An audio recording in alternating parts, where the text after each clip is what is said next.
जय हिंद दोस्तों, स्वागत है आप सभी का आपके अपने परिवार द लॉजिकल साइंस में। मैं हूं आलोक सिंह आतीश और आज के इस वीडियो सेशन में हम लोग डिस्कस करने वाले हैं विजयश्री एनसीईआरटी के 8वें क्लास की। जी हां दोस्तों, इससे पीछे के सेशन में हम लोगों ने विजयश्री एनसीईआरटी बैच में 7वां क्लास देखा था, जहां पे हम लोगों ने क्लास 9th साइंस के दूसरे चैप्टर को फिनिश किया था। दोस्तों आज के इस वीडियो सेशन में हम लोग क्लास 9th के तीसरे चैप्टर की शुरुआत करेंगे, जो कि आपका है परमाणु एवं अणु। और साथ ही आपकी जानकारी के लिए बताना चाहूंगा कि इस सेशन का जो भी पीडीएफ है वो आपको कहां से मिलेगा, ये हमारे टेलीग्राम ग्रुप से मिल जाएगा, जिसका लिंक इस वीडियो के नीचे डिस्क्रिप्शन में दिया हुआ है। आप वहां से जाकर के पीडीएफ को एक्सेस कर सकते हैं। बहरहाल आइए अपने सेशन की शुरुआत करते हैं और देखते हैं एग्जाम रेलेवेंट क्या कुछ सीख पाते हैं। मेरे मित्र, हम लोग का टॉपिक है, या आप यूं कह लो कि चैप्टर है, परमाणु एवं अणु। इसी को इंग्लिश में हम लोग क्या कहते हैं? एटम्स एंड मॉलिक्यूल्स कहते हैं। Atoms and molecules. मेरे मित्र, परमाणु एवं अणु को सीधे सीधे समझने से पहले आपको यहाँ पे दो चार बातें माइंड में सेट रखना होगा, जो कि जरूरी है। क्या है सर? मेरे मित्र, अभी आप सभी ने रिसेंटली किसके बारे में पढ़ा है हमारे साथ? आप सभी कहेंगे कि गुरुजी हम लोगों ने अभी रिसेंटली पदार्थ के बारे में पढ़ा है, बोले तो मैटर के बारे में पढ़ा है। क्या कहते हो आप सभी? आप सभी कहते हो कि सर इस दुनिया की जितनी भी वस्तुएं हैं वो जिस सामग्री से बनी होती है वही हमारा पदार्थ कहलाता है। और एक कॉमन सा कंसेप्ट जो आप सबों के पास है कि अगर कोई चीज मैटर है तो आप कहेंगे उसमें मास होगा, खिसकाने पर रेसिस्टेंस उत्पन्न करेगा, साथ ही साथ कहीं पे भी रखेंगे तो वो स्पेस ऑक्यूपाई करेगा। अब मेरे मित्र, आप सभी ने पीछे के सेशन से यह भी देखा है कि जो कोई भी पदार्थ होते हैं वो किससे मिलके बने होते हैं?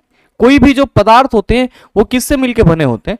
तो आप सभी कहते हैं कि सर जितने भी पदार्थ हैं वे सब के सब, जितने भी पदार्थ हैं वे सब के सब छोटे छोटे कण से मिलके बने होते हैं। किससे मिलके बने होते हैं? छोटे छोटे कण, छोटे छोटे कण से मिलके बने होते हैं।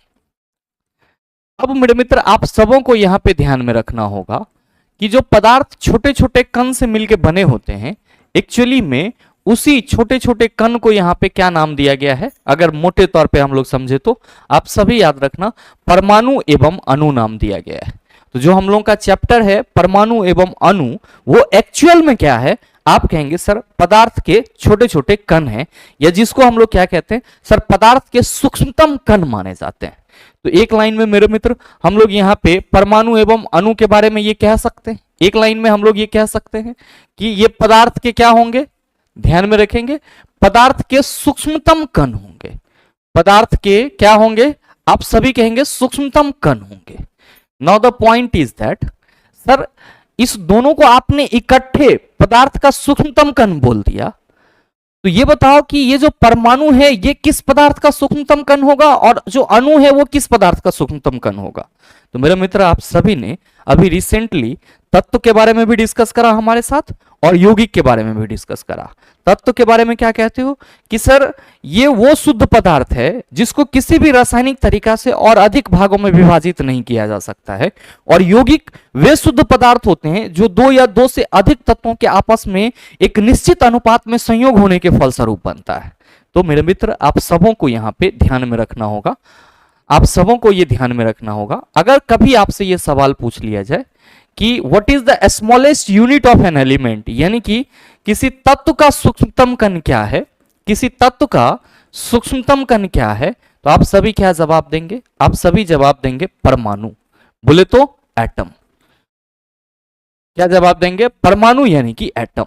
और साथ ही अगर आपसे सवाल कर लिया जाए कि किसी यौगिक का सूक्ष्मतम कण क्या है, किसी यौगिक का सूक्ष्मतम कण क्या है, तो आप सभी क्या जवाब देंगे? आप सभी जवाब देंगे सर यौगिक का सूक्ष्मतम कण अणु कहलाएगा, यानी कि मॉलिक्यूल्स कहलाएगा। अणु कहलाएगा यानी कि मॉलिक्यूल्स कहलाएगा। तो चला जी, इस चैप्टर को स्टार्ट करने से पहले जो जरूरी चीज थी कहीं ना कहीं वो आप सभी समझ गए होंगे। एक्चुअली परमाणु और अणु क्या है मोटे तौर पे, जब हम केमिस्ट्री स्टार्ट कर रहे हैं तब की बात करें तो आप कहेंगे sir both are the smallest unit of matter या मटेरियल। ये दोनों ही क्या है? किसी मटेरियल के छोटे छोटे कण हैं या छोटे कण हैं, जिसमें हम ये कहेंगे कि जो परमाणु है ये किसी तत्व का सूक्ष्मतम कण है, और जो यौगिक है उसका सूक्ष्मतम कण क्या है? आप सभी कहेंगे गुरुजी अणु, यानी कि the smallest unit of compound is sir molecules. मेरे मित्र, जितना आसानी से मैंने आपको यह बता दिया कि किसी तत्व का सूक्ष्मतम कण परमाणु है और यौगिक का सूक्ष्मतम कण अणु है, इतना आसानी से वैज्ञानिक इस चीज का पता नहीं लगा पा रहे थे, क्योंकि हम लोग जो पढ़ रहे हैं वो वैज्ञानिकों के द्वारा किया गया ऑब्जर्वेशन है और उसी ऑब्जर्वेशन से हम लोग चीजों को सीखने की कोशिश करते हैं।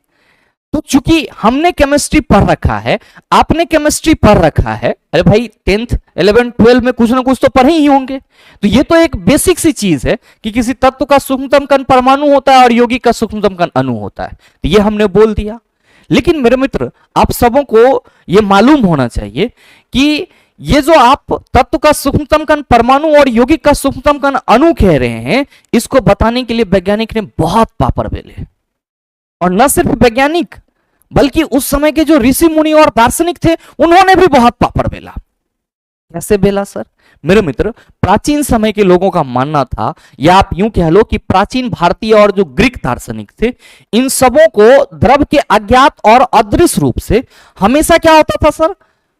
आश्चर्य होता था। यानी कि ये जो इंडियन फिलोसफर और ग्रीक फिलोसफर थे, ये दोनों ही मटेरियल के अद्भुत प्रॉपर्टीज से हमेशा आश्चर्य होते रहते थे और कहीं ना कहीं ये पता लगाने की कोशिश करते रहते थे कि आखिर कोई भी जो पदार्थ है वो किस चीज से मिलकर बना हुआ है।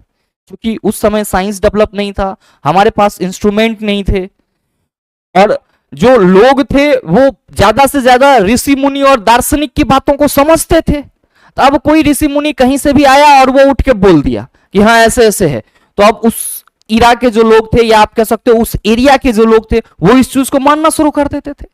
तो मेरे मित्र, ऐसे ही क्या हुआ कि आज से लगभग 500 ईसा पूर्व, आज से लगभग सर 500 ईसा पूर्व भारतीय दार्शनिक महर्षि कणाद ने यह बताया कि यदि हम किसी भी पदार्थ को सर टुकड़ा टुकड़ा में डिवाइड करते जाएं, तो लास्ट में एक ऐसा टुकड़ा आएगा जो विभाजित नहीं हो सकता है। ध्यान दीजिएगा एनसीईआरटी के स्टेटमेंट को, कि भारतीय दार्शनिक महर्षि कणाद ने यह प्रतिपादित किया कि यदि हम द्रव पदार्थ को विभाजित करते जाएं तो हमें छोटे छोटे कण प्राप्त होते जाएंगे और अंत में एक सीमा आएगी जब प्राप्त कण को पुनः विभाजित नहीं किया जा सकता है, और अर्थात वह सूक्ष्म कण अविभाज्य रहेगा। और यह अविभाज्य सूक्ष्म कण को उन्होंने क्या नाम दिया सर? परमाणु नाम दिया।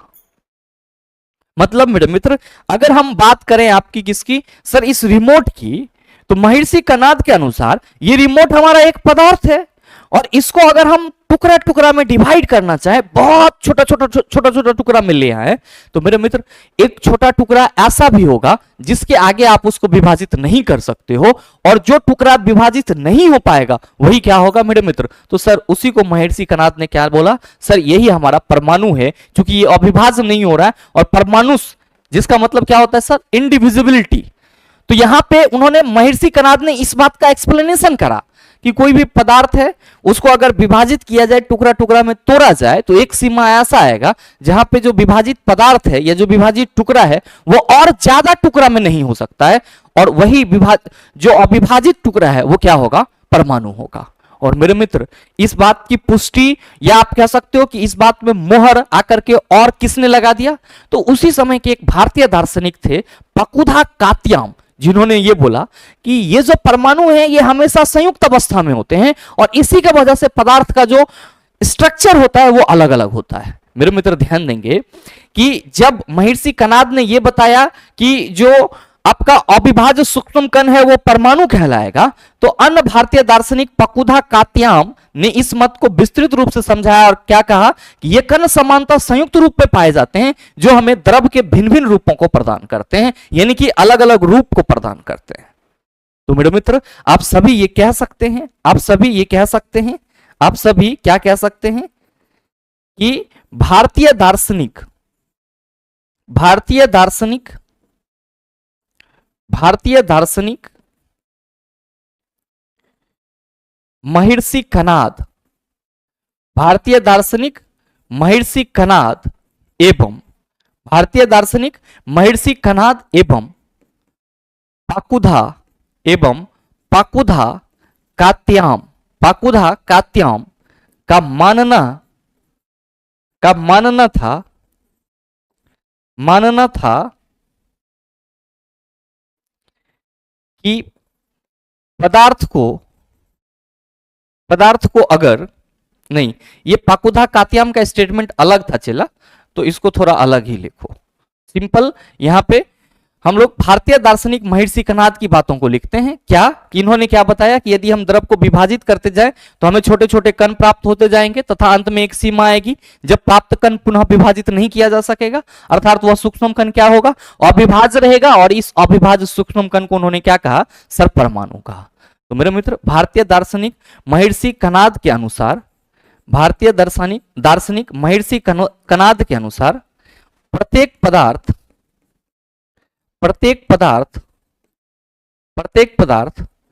अविभाज्य कण, प्रत्येक पदार्थ अविभाज्य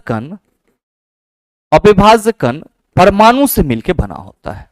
अविभाज्य कण परमाणु से मिलकर बना होता है। साथ ही मेरे मित्र, आप सभी ये ध्यान में रखना कि भारतीय दार्शनिक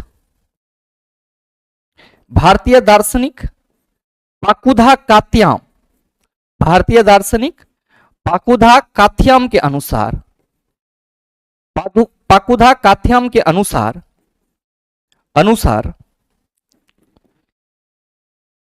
ये परमाणु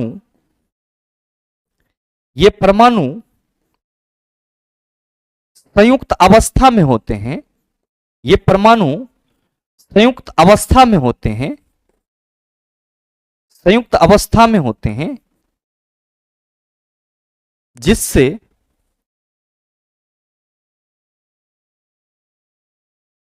जिससे पदार्थ के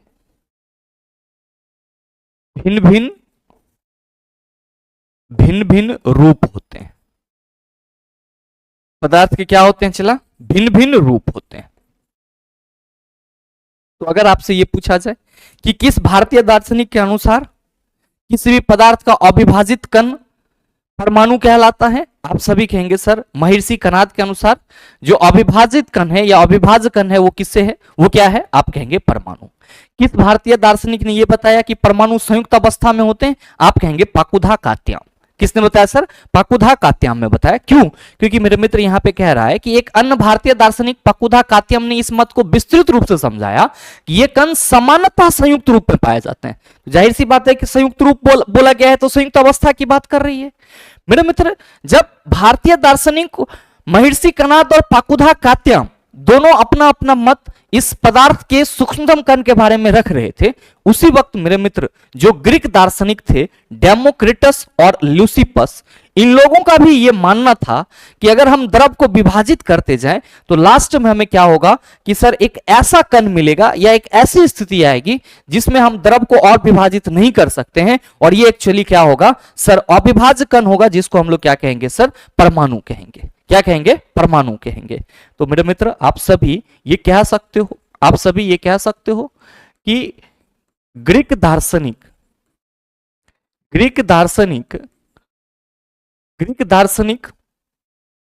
डेमोक्रिटस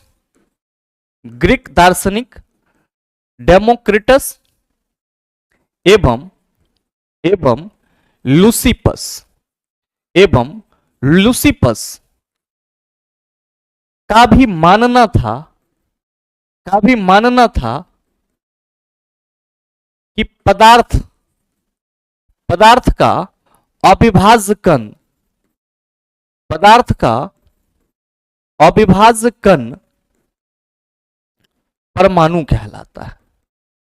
पदार्थ का अविभाज्य कण क्या कहलाता है, परमाणु कहलाता है। तो उस समय के जो इंडियन फिलोसफर थे और उस समय के जो ग्रीक फिलोसफर थे, उस दोनों का यही मानना था कि कोई भी पदार्थ है उसको अगर टुकड़ा टुकड़ा में बांटा जाए तो एक सीमा ऐसी आएगी कि पदार्थ के कण को और विभाजित नहीं किया जाएगा, और जब नहीं किया जाएगा तो वो अविभाज्य रहेगा, और यही अविभाज्य कण क्या होगा, किसी भी पदार्थ के लिए परमाणु का काम करेगा। लेकिन मेरे मित्र, चूंकि साइंस जो है वो ऑब्जर्वेशन पे डिपेंड होता है, साइंस एक्सपेरिमेंट पे डिपेंड होता है, साइंस में हमें चीजों को प्रूफ करना होता है। यहां पे जो मतलब एक थिंकिंग चलती है सर स्पिरिचुअलिटी वाली, या फिर आप कह सकते हो अध्यात्म वाली, वो थोड़ा सा अलग है। अध्यात्म और साइंस दोनों मिक्स नहीं है सर, अलग अलग है। तो मेरे मित्र जरूरत पड़ी वैज्ञानिकों को इस बात को प्रूफ करने की, क्योंकि ये जितने भी आप स्टेटमेंट देख रहे हैं एटम के बारे में, ये सब के सब क्या हैं, ये सब के सब एक्सपेरिमेंटल बेस्ड स्टेटमेंट नहीं है, यानी कि प्रयोग के आधार पर दिया गया वक्तव्य नहीं है या दिया गया कथन नहीं है। ये सब के सब एक कह सकते हो कि कयास लगाया जा रहा है या स्पिरिचुअलिटी के बेस पे, आध्यात्मिकता के बेस पे ऐसा उन्होंने बताया। इसके लिए इस दोनों ही स्टेटमेंट को देने के लिए मेरे मित्र महर्षि कनाद या फिर डेमोक्रिटस या फिर आपका ल्यूसिपस, इन्होंने कोई एक्सपेरिमेंट नहीं करा था, कोई प्रयोग नहीं करा था। तो आप कहेंगे सर तब फिर कैसे क्या हुआ? मेरे मित्र 18वीं शताब्दी तक आते आते, या आप कह सकते हो 18वीं सदी तक आते आते हमारे पास इतने रिसोर्सेज अवेलेबल थे कि हमारे जो साइंटिस्ट थे वो प्रयोग कर सकते थे। और मेरे मित्र वही हुई 18वीं शताब्दी के अंत तक वैज्ञानिकों ने तत्वों एवं यौगिकों के बीच भेद को समझा और स्वाभाविक रूप से यह पता करने को इच्छुक हुए कि तत्व कैसे तथा क्यों संयोग करते हैं, और जब तत्व परस्पर संयोग करते हैं तब क्या होता है। मेरे मित्र जो ये एक्सपेरिमेंटल हमारा स्टेटमेंट नहीं था, इस चीज की पुष्टि करने के लिए 18वीं शताब्दी के बाद वैज्ञानिकों ने पूरा जोर लगाया। और मेरे मित्र आप सभी ध्यान में रखना, 18वीं शताब्दी के अंत में लगभग 1789 और 1803 के वक्त की अगर आप बात करो तो उस वक्त जो आपके लावोजियर और जोसेफ साहब थे, लावोजियर जिसे सर आधुनिक रसायन का जनक माना जाता है, और जोसेफ प्राउस्ट ये भी सर अच्छे साइंटिस्ट माने जाते हैं केमिस्ट्री के। और बेसिकली केमिस्ट्री की शुरुआत जो होती है सर वो यहीं से हो जाती है। तो एनाटोनी, लावोजियर और जोसेफ प्राउस्ट दोनों ने मिलकर के क्या करा, तो सबसे पहले यह पता लगाने की कोशिश करा कि ये जो तत्व हैं वो आपस में कैसे मिलकर के यौगिक का निर्माण करते हैं। और मेरे मित्र इस चीज का पता लगाने के लिए उन्होंने क्या किया सर, एक नियम का प्रतिपादन करा जिसको हम लोग क्या कहते हैं, रासायनिक संयोग का नियम कहते हैं, लॉज ऑफ केमिकल कॉम्बिनेशन कहते हैं। तो मेरे मित्र आप सबों को यह ध्यान में रखना होगा, आप सबों को ध्यान में रखना होगा, अगर हम कहीं पे भी रासायनिक संयोग के नियम की बात करेंगे, किसकी बात करेंगे चेला, रासायनिक संयोग की नियम की बात करेंगे, तो आप सभी ध्यान में रखेंगे, आप सभी ध्यान में रखेंगे कि रासायनिक संयोग के नियम को ही हम लोग इंग्लिश में क्या कहते हैं, इसी को सब हम लोग इंग्लिश में लॉज ऑफ केमिकल कॉम्बिनेशन कहते हैं। क्या कहते हैं चला, लॉज ऑफ केमिकल कॉम्बिनेशन कहते हैं, लॉज ऑफ केमिकल कॉम्बिनेशन कहते हैं। अब सवाल यहां पे ये है कि सर ये क्या है, तो मेरे मित्र कोई भी रासायनिक अभिक्रिया जिस नियम के सहारे होती है उसी को हम लोग क्या कहते हैं, रासायनिक संयोग का नियम कहते हैं। रासायनिक संयोग के नियम के बारे में मैंने पूरा एक सेपरेट वीडियो बनाया है, मेरे मित्र आई बटन में लिंक दिया हुआ है। आप रासायनिक संयोग के नियम को और बेहतर तरीके से समझना चाह रहे हैं, या आप चाहते हो कि सर इस पे एक हमारा सेपरेट वीडियो हो, तो सर जो आई बटन में लिंक है आप वहां पे क्लिक करेंगे, आपको वीडियो दिख जाएगी। बहरहाल यहां पे हम बात करें अपने बुक की, तो मेरे मित्र रासायनिक संयोग के नियम के रूप में आपको इस स्टैंडर्ड में क्या समझने हैं सर, दो लॉ समझने हैं जो कि मैं आपको पहले से समझा चुका हूं, अगर आप हमारे साथ कंटिन्यूअसली जुड़े हुए हैं तो। मेरे मित्र आप सभी ध्यान में रखेंगे कि रासायनिक संयोग का नियम है, तो रासायनिक अभिक्रिया जिस नियम के सहारे होगी रासायनिक संयोग का नियम कहलाएगा। अब ध्यान में रखिएगा कि रासायनिक संयोग के नियम के रूप में पहला नियम क्या है, द्रव्यमान संरक्षण सिद्धांत। द्रव्यमान संरक्षण सिद्धांत, द्रव्यमान संरक्षण सिद्धांत जिसको हम लोग क्या कहते हैं, law of conservation of mass. और दूसरा क्या है हमारा, निश्चित अनुपात का नियम। दूसरा क्या है हमारा, निश्चित अनुपात का नियम। ध्यान में रखिएगा कि रासायनिक संयोग के नियम और भी है जिसको हम लोग गुणित अनुपात के नियम के रूप में भी जानते हैं। साथ ही साथ जो एवोगाड्रोज है हमारा नियम, एवोगाड्रोज लॉ, वो भी क्या है सर, रासायनिक संयोग का ही नियम है। गैलुसोक का गैसीय आयतन नियम भी रासायनिक संयोग का ही नियम है। लेकिन आपको इस स्टैंडर्ड में क्या पढ़ना है, दो ही रूल पढ़ने हैं रासायनिक संयोग के नियम के रूप में। एक आपका द्रव्यमान संरक्षण का नियम जो कि लावोजियर के द्वारा दिया गया, और दूसरा आपको पढ़ना है सर जो स्थिर अनुपात का नियम है जो कि आपका जोसेफ प्राउस्ट के द्वारा दिया गया। तो आप सभी ये यहां पे ध्यान में रखेंगे कि द्रव्यमान संरक्षण नियम का प्रतिपादन किसने करा, ध्यान में रख लीजिएगा आप कि इसका जो प्रतिपादन है, इसका जो प्रतिपादन है वो लावोजियर ने करा।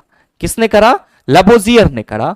और मेरे मित्र जो आपका निश्चित अनुपात का नियम है, जिसको हम लोग स्थिर अनुपात का नियम भी कहते हैं। इसका प्रतिपादन किसने करा सर? इसका प्रतिपादन जोसेफ प्राउस्ट ने करा, जोसेफ प्राउस्ट ने करा। अच्छा, द्रव्यमान संरक्षण सिद्धांत क्या कहता है? द्रव्यमान संरक्षण सिद्धांत कहता है कि किसी भी रासायनिक अभिक्रिया में कुल मास हमारा क्या होता है सर? कंजर्व होता है, यानी कि संरक्षित रहता है। जैसे अगर हम लोग बात करें सर एक रासायनिक अभिक्रिया कैल्शियम कार्बोनेट के डिकम्पोजिशन की, तो आप सभी क्या कहेंगे कि गुरुजी कैल्शियम कार्बोनेट को हीट देने पर यह कैल्शियम कार्बोनेट कैल्शियम ऑक्साइड और कार्बन डाइऑक्साइड में टूट जाएगी। अब मेरे मित्र यहां पे ध्यान देना कि जितना आपका अभिकारक है, जितना अभिकारक का द्रव्यमान होगा उतना ही प्रतिफल का भी द्रव्यमान होगा, और यही द्रव्यमान संरक्षण सिद्धांत कहता है। तो आप द्रव्यमान संरक्षण सिद्धांत के बारे में यह कह सकते हैं कि रासायनिक संयोग का वह नियम जिसमें यह कहा जाता है कि कोई भी रासायनिक अभिक्रिया में जितनी हमारी रिएक्टेंट होती है उतना ही प्रोडक्ट बनता है, यानी कि जो हमारा द्रव्यमान है उसका कोई लॉस या गेन नहीं होता है। उसी को हम लोग law of conservation of mass rule कहते हैं।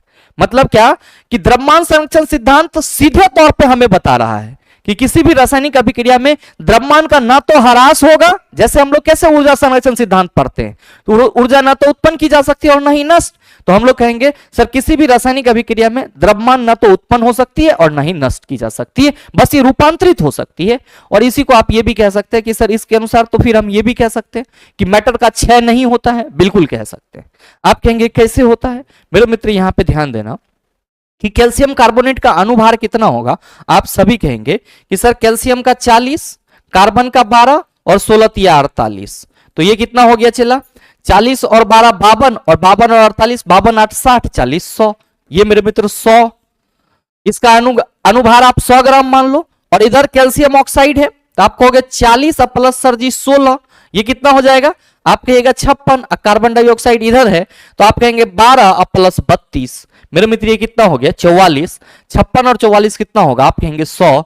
जितना आपका अभिकारक था उतना ही आपका प्रतिफल भी है। तो सर ये अभिक्रिया किस नियम की पुष्टि कर रहा है? द्रव्यमान संरक्षण सिद्धांत की पुष्टि कर रहा है।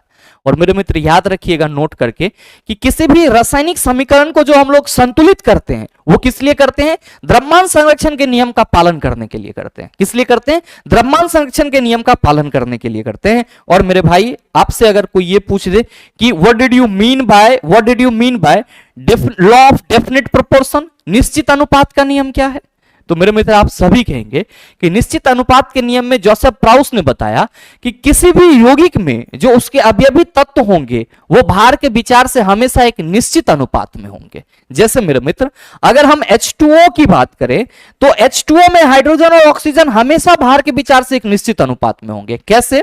तो मेरे मित्र जो हाइड्रोजन है इसका एटॉमिक मास कितना होगा? आप कहेंगे 2, ऑक्सीजन 16, 2 1 जा 2 और 2 8 जा 16। क्या कहोगे कि सर जो हमारा H2O है उसमें H2O में हमारा हाइड्रोजन और ऑक्सीजन का जो अनुपात होगा वो क्या होगा? 1:8 होगा। अब ये H2O को हम कहीं से भी प्राप्त करें, प्रयोगशाला में तैयार करें, सर नाले का पानी हो, चापाकल से निकला हुआ पानी हो, टंकी का पानी हो, प्रत्येक जगह पे सर हाइड्रोजन और ऑक्सीजन का रेशियो क्या होगा? 1:8 होगा। क्या होगा? 1:8 होगा। इसका मतलब क्या हुआ कि सर अगर 9 ग्राम जल है तो 1 ग्राम हाइड्रोजन होगा और 8 ग्राम ऑक्सीजन होगा। इसी तरीके से आप अगर बात करोगे कार्बन डाइऑक्साइड की चला तो कार्बन डाइऑक्साइड में कार्बन का एटॉमिक मास आप कहेंगे 12 और ऑक्सीजन का, तो सर ऑक्सीजन के परमाणु है ये 32 हो जाएगा। मेरे मित्र कितना हो जाएगा? 2 6 के 12, 16 दूना 32, 2 तिया 6, 2 8 16, ये रेशियो कितना निकल रहा है? 3:8। मतलब कार्बन डाइऑक्साइड हम कहीं से भी प्राप्त करें, प्रत्येक जगह पे कार्बन और ऑक्सीजन का रेशियो क्या होगा? हमेशा 3:8 ही होगा। H2O हमेशा 1:8 ही होगा। तो मेरे मित्र जो पदार्थ के प्रकृति को समझने के लिए लाबोजियर और प्राउस के द्वारा रासायनिक संयोग के नियम दिए गए थे, उसमें सर पहला आपका द्रव्यमान संरक्षण सिद्धांत और दूसरा आपका निश्चित अनुपात का नियम। द्रव्यमान संरक्षण सिद्धांत क्या कहता है कि रासायनिक अभिक्रिया में द्रव्यमान का क्षय नहीं होगा और ना ही ये उत्पन्न होता है। और निश्चित अनुपात का नियम क्या कहता है कि प्रत्येक यौगिक में उसके अवयवी तत्व तो हमेशा भार के विचार से एक निश्चित अनुपात में होते हैं। मेरे मित्र यहां पे आप सभी स्पेशल हिंट देकर के एक पॉइंट और लिख लेना, स्पेशल हिंट देकर के एक पॉइंट और लिख लेना चला, ठीक है। क्या लिख लेंगे आप सभी लिख लेंगे कि रासायनिक समीकरण को संतुलित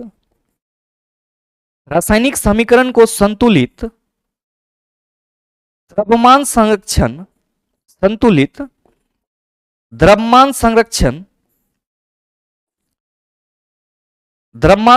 के नियम का पालन करने के लिए करते हैं।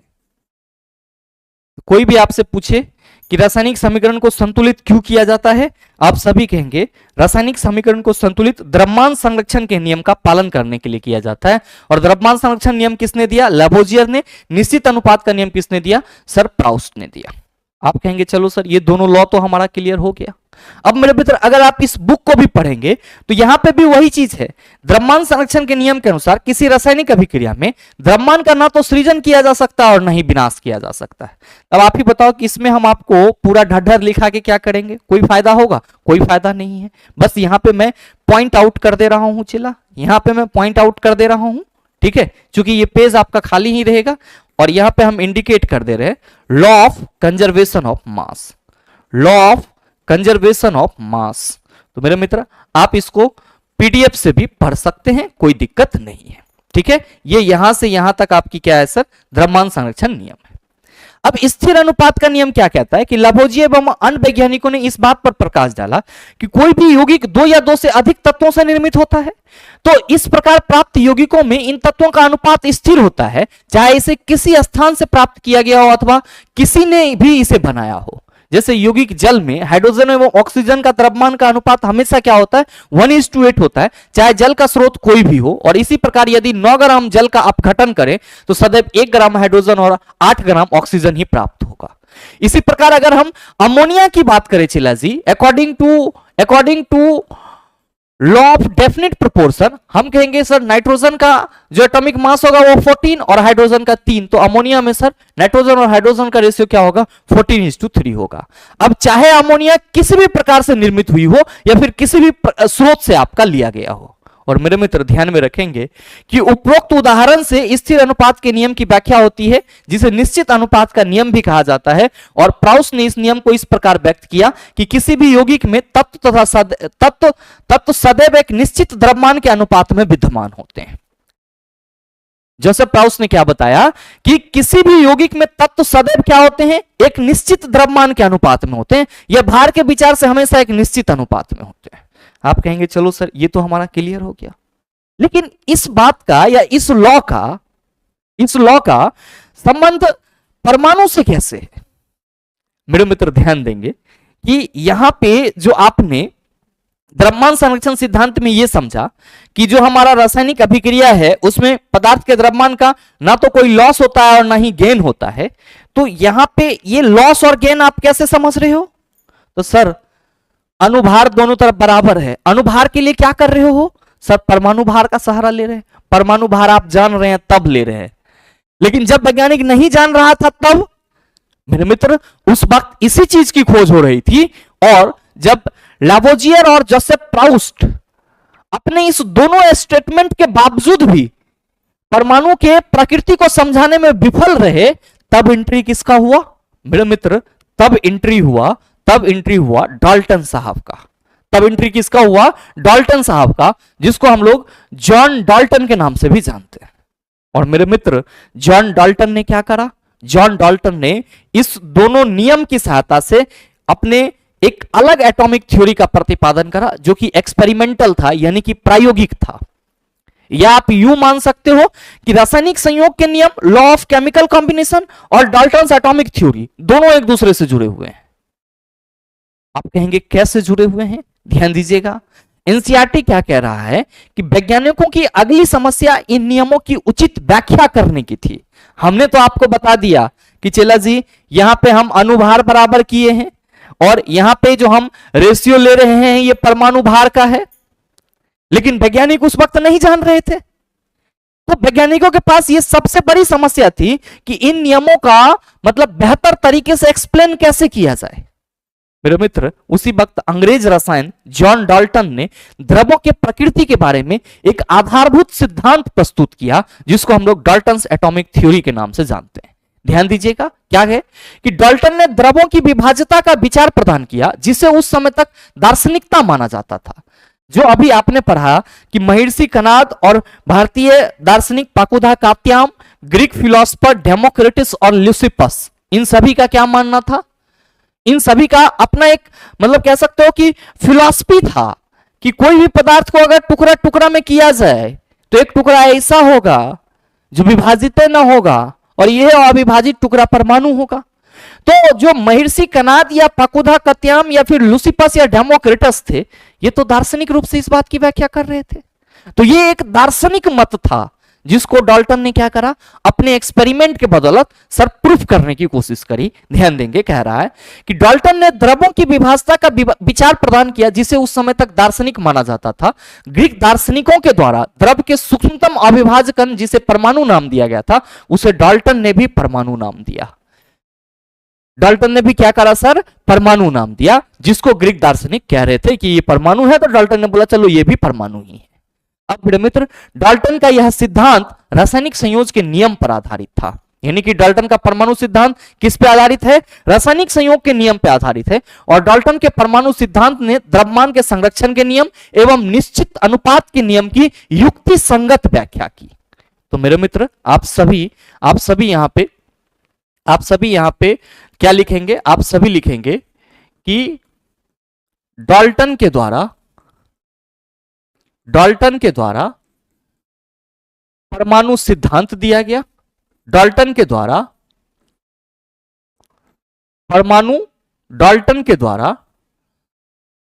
परमाणु सिद्धांत दिया गया। परमाणु सिद्धांत दिया गया जिसे डाल्टन परमाणु सिद्धांत के नाम से जाना जाता है। जिसे डाल्टन परमाणु सिद्धांत के नाम से जाना जाता है। डाल्टन परमाणु सिद्धांत के नाम से जाना जाता है। कोई दिक्कत नहीं होना चाहिए, ठीक है। अब मेरे मित्र ध्यान में आप ये रखेंगे कि डाल्टन के अनुसार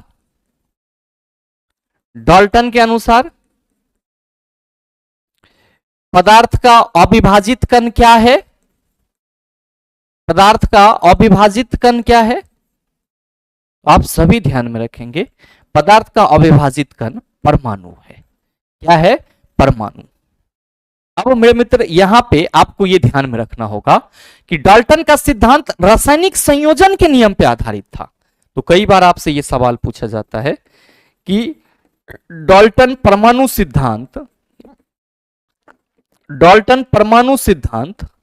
आधारित है। डाल्टन परमाणु सिद्धांत आधारित है, क्या कहोगे? आप सभी कहोगे गुरुजी रासायनिक संयोजन के नियम पर। रासायनिक संयोजन के नियम पर यानी कि लॉ ऑफ केमिकल कॉम्बिनेशन पर। साथ ही मेरे मित्र क्या कहा जा रहा है कि डाल्टन के परमाणु सिद्धांत ने द्रव्यमान के संरक्षण के नियम एवं निश्चित अनुपात के नियम की युक्ति संगत व्याख्या की। तो मेरे मित्र अगर आपसे यह सवाल करा जाए कि द्रव्यमान संरक्षण नियम और निश्चित अनुपात के नियम की युक्ति संगत व्याख्या निम्नलिखित में से किस सिद्धांत ने करा, तो आप सभी क्या कहेंगे? डाल्टन का परमाणु सिद्धांत ने करा। तो भाई मेरे आप सभी यहां पे ध्यान में रखना कि द्रव्यमान संरक्षण सिद्धांत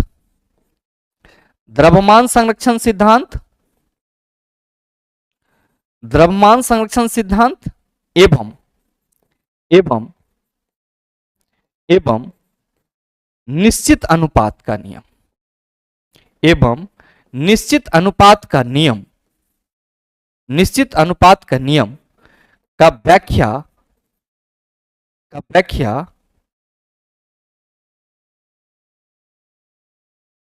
व्याख्या कौन कर रहा है सर? तो आप सभी कहेंगे सर डाल्टन परमाणु सिद्धांत। तो द्रव्यमान संरक्षण सिद्धांत एवं निश्चित अनुपात के नियम का व्याख्या नियम का व्याख्या डाल्टन परमाणु सिद्धांत करता है। डाल्टन परमाणु सिद्धांत करता है।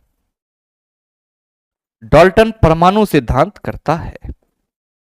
कोई भी आपसे यह सवाल पूछे कि डाल्टन के द्वारा निम्नलिखित में से क्या दिया गया था, आप कहेंगे सर डाल्टन एटॉमिक थ्योरी दिया गया था, जिसको हम लोग डाल्टन परमाणु सिद्धांत कहते हैं। निम्नलिखित में से किसके अनुसार, किस वैज्ञानिक के अनुसार जो पदार्थ का अविभाजित कण है वो परमाणु कहलाता है, आप कहेंगे डाल्टन। निम्नलिखित में से किस दार्शनिक के अनुसार पदार्थ का अविभाजित कण परमाणु कहलाता है, आप कहेंगे महर्षि कणाद। अगर ग्रीक की बात की जाए तो डेमोक्रिटस और लिसिपस। डाल्टन परमाणु सिद्धांत किस पे आधारित है, रासायनिक संयोजन के नियम पे आधारित है। द्रव्यमान संरक्षण सिद्धांत एवं निश्चित अनुपात के नियम का व्याख्या कौन करता है, आप कहेंगे डाल्टन परमाणु सिद्धांत करता है। तो मेरे मित्र यहां तक की चीजें मेरे ख्याल से आपका क्लियर हो जाना चाहिए। अब आप कहेंगे कि गुरुजी ये बता दो कि ये जो डाल्टन एटॉमिक थ्योरी है, ये डाल्टन एटॉमिक थ्योरी क्या होता है। तो मेरे मित्र डाल्टन एटॉमिक थ्योरी और इसके आगे के कंसेप्ट की चर्चा हम लोग इसके अगले क्लास में करेंगे। आज के लिए इतना ही रखते हैं और मुझे उम्मीद है कि एटम्स मॉलिक्यूल्स का ये जो आपका बेसिक था वो उसको आप समझ पाए होंगे। और साथ ही अब अगर आपको इससे संबंधित किसी भी प्रकार का सवाल दे दिया जाए तो आप उसका जवाब आसानी से दे सकते हैं। और मेरे मित्र आप सबों को एक छोटा सा इंफॉर्मेशन और बताना चाहूंगा कि अगर आप में से कोई भी छात्र आगामी रेलवे भर्ती परीक्षा के लिए अपने साइंस को बिल्कुल ही बेसिक लेवल से एडवांस लेवल तक कंप्लीट करना चाहते हैं, चाहे आप एनटीपीसी का एग्जाम दो, ग्रुप डी का दो, आरपीएफ का दो, जेई दो, किसी भी एग्जाम की बात करें हम, टेक्नीशियन का दो, अगर आप साइंस को बिल्कुल ही जीरो से एडवांस लेवल तक क्लियर करना चाहते हैं, उसके थ्योरी और न्यूमेरिकल दोनों ही पोर्शन को, तो मेरे मित्र आप सभी जुड़ सकते हैं हमारे साथ द लॉजिकल साइंस एप्लीकेशन पे RRB exam 2024 foundation science live batch में। मेरे मित्र इस लाइव बैच में आपका मंडे टू फ्राइडे क्लासेस चलती है, सभी क्लासेस आपकी लाइव होती है, चैप्टर वाइज इसमें चल रही है सर क्लासेस, फिजिक्स, केमिस्ट्री और बायोलॉजी की। और ध्यान में रखिएगा कि आपको इस बैच में जो कुछ भी कराया जाएगा वे सब के सब एग्जाम रेलेवेंट होंगे, और साथ ही साथ जो आपका पीडीएफ है वो आपको क्लास वाइज अवेलेबल करा दिया जाएगा ताकि चीजों को समझने में आपको कोई दिक्कत ना हो। इस बैच से संबंधित आपको किसी भी तरह की अन्य जानकारी चाहिए तो मेरे मित्र आप हमारे इंक्वायरी नंबर 9065 पे कॉल या व्हाट्सएप कर सकते हैं। बहरहाल उम्मीद करते हैं कि ये सेशन आप सबों को अच्छा लगा होगा। अगर अच्छा लगा तो सेशन को लाइक कीजिएगा, ज्यादा से ज्यादा अपने दोस्तों के साथ शेयर कीजिएगा, और हाँ अगर आप चैनल पर नए हैं तो सब्सक्राइब करके बेल आइकन दबा लीजिएगा ताकि इस तरह के एग्जाम रेलेवेंट वीडियो का नोटिफिकेशन सबसे पहले आपके पास पहुंचे और आप उसको सबसे पहले देख पाओ। मिलते हैं फिर अगले सेशन में, तब तक के लिए best of luck, thank you, have a nice day.